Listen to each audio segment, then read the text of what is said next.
विक्रम मिश्री जी जो हर बात को जो है ब्रीफिंग कर रहे थे, आज उनको ट्रोल किया जा रहा है, उन पे आरोप लगाया जा रहा है कि आपने सीज फायर कर दिया, आपने सीज फायर कर दिया।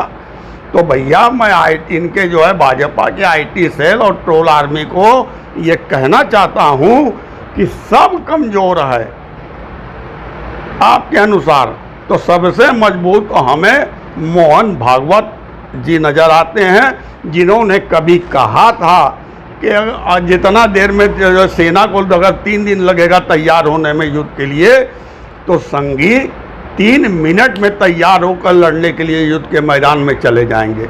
आपको अगर ये लगता है कि प्रधानमंत्री जी ने सीज फायर का आदेश नहीं दिया था, जिसकी ब्रीफिंग जो है विक्रम मिश्री जी ने किया है, तो आप मोहन भागवत के शरण में जाएं, उनके पास 10 लाख ऐसे ही उनके जो है फॉलोअर हैं, संभवतः उतनी बड़ी आर्मी पाकिस्तान के पास भी नहीं। ऑपरेशन सिंदूर जिस तरीके से भारत के सेना ने, जिस तरीके से हमारे जाबाजों ने पाकिस्तान को मुंहतोड़ जवाब दिया, और अब सीज फायर की बातें आ गई है सामने, इसको लेकर हम बातचीत करने के लिए आ गए हैं जो कांग्रेस के नेता हैं राकेश चंद्र शर्मा जी। ये बताइए कि एक सेना ये कह रही है कि हम युद्ध नहीं लड़ रहे थे, हम ऑपरेशन किए थे, जो आतंकवादी ठिकाने थे उसको हमने तहस नहस किया, लेकिन अब सीज फायर की जो बातें कही जा रही है वो कितना सही है? जबकि सीज फायर जब भी होता है तो 2 देशों के बीच युद्ध होता है, तो उस समय ये सीज फायर की बातें आती है। अमेरिका ने जिस तरीके से अपना एक्स पे अपना पोस्ट डाला, उसके बाद से दोनों देश भारत और पाकिस्तान के जो शीर्ष नेतृत्व था वो हरकत में आ गई, तो आप इसको क्या मानते हैं? बहुत बहुत धन्यवाद। सर्वप्रथम मैं अपनी सेना के जाबाज सिपाहियों, उनके शौर्य और पराक्रम के लिए, जो टारगेट उनको मिला था उस टारगेट को उन्होंने सफलतापूर्वक पूर्ण किया, उसके लिए मैं उनको धन्यवाद दूंगा और अपने समाज के तरफ से बधाई दूंगा। आपने कहा कि सीज फायर की बात, सीज फायर जब 2 देशों के बीच में कन्वेंशनल वार चल रहा होता है, युद्ध हो रहा होता है लगातार, जैसे कि 71 में हम लोगों ने लड़ा था, तो ऐसी स्थितियों में ही हम लोग जो है क्या कहते हैं वो सीज फायर का जो है डिक्लेरेशन हो सकता है। अभी तो हम एक ऑपरेशन कर रहे थे, ऑपरेशन सिंदूर, जैसे कि पहले भी तमाम ऑपरेशन हुए हैं, थंडरबोल्ट हुआ और क्या कहते हैं कारगिल वाले समय में हुआ ऑपरेशन जो इसमें खालिस्तान में भी हुआ था, है ना। तो वो ऑपरेशन के लिए जब हम ऑपरेशन अपना सक्सेस हो जाते हैं तो वो अपने आप सेना का जो एक टारगेट जो पूरा हो जाता है तो ख़त्म हो जाता है। लेकिन बड़ी विचित्र बात है, जो हम शुरू से किसी तीसरे की मध्यस्थता को कभी नहीं स्वीकारे थे, और शिमला समझौते के अंदर इंदिरा जी ने स्पष्ट किया था कि किसी भी तीसरे की मध्यस्थता स्वीकार नहीं की जाएगी।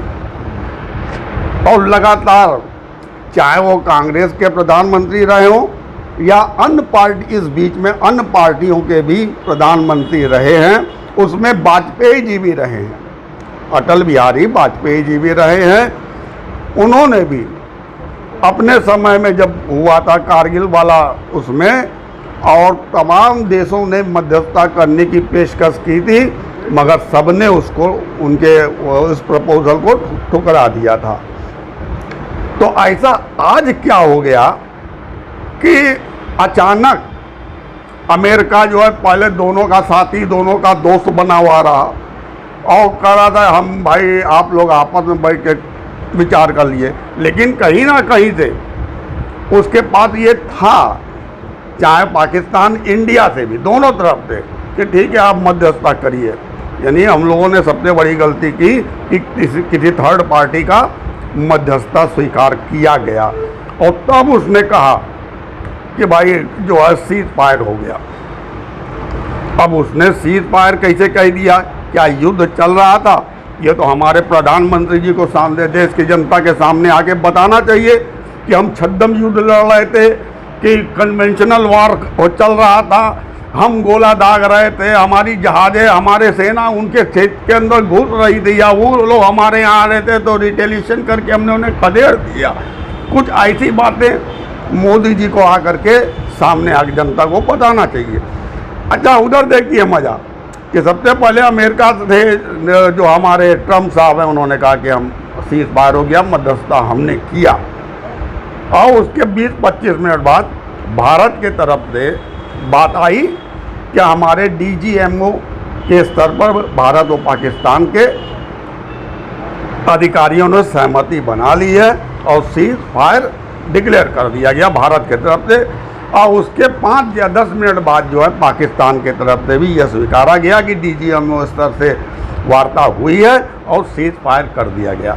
लेकिन मुश्किल से 3 घंटा भी नहीं बीता होगा, पाकिस्तान की तरफ से फिर हमले हो गए, फिर वो चलने लगा।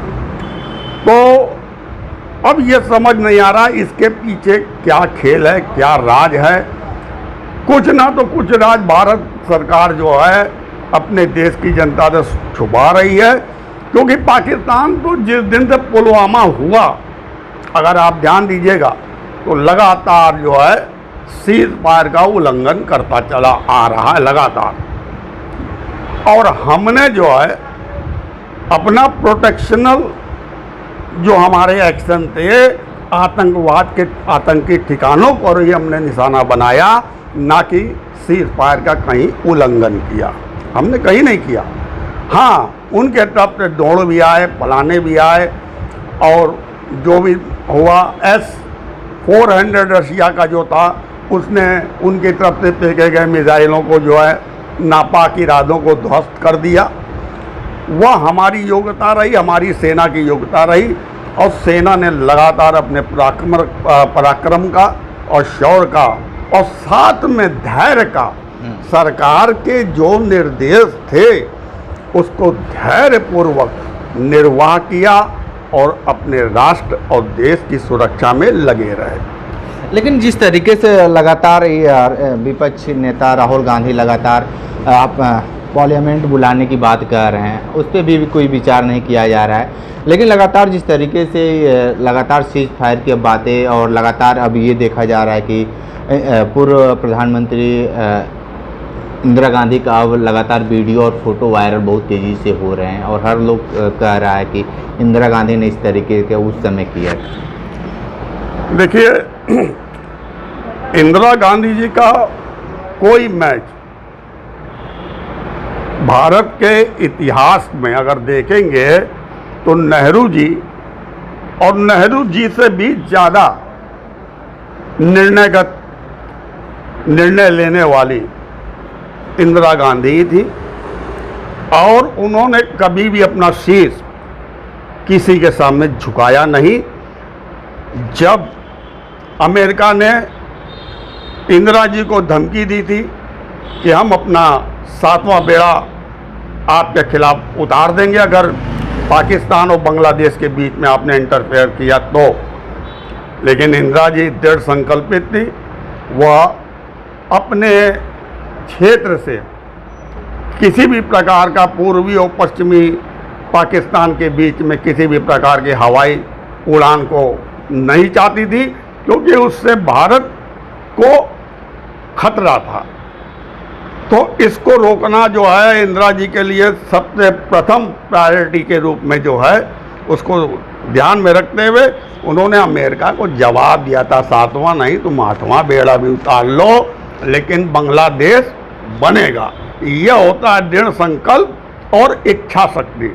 हमारे आज के प्रधानमंत्री जी की इच्छा शक्ति क्या है? कहते कुछ है, करते कुछ हैं।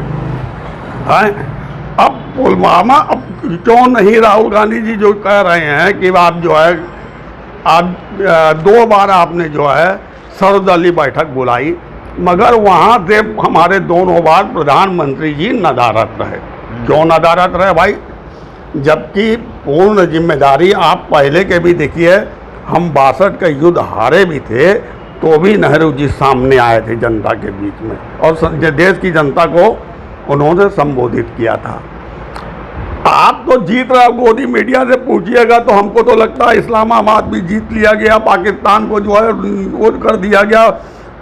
उनका कौन जो है प्रधानमंत्री वो देश छोड़ के भाग गया और वहाँ का जो जनरल है उसको बंधक बना लिया गया। गोदी मीडिया तो बता ही रहा है।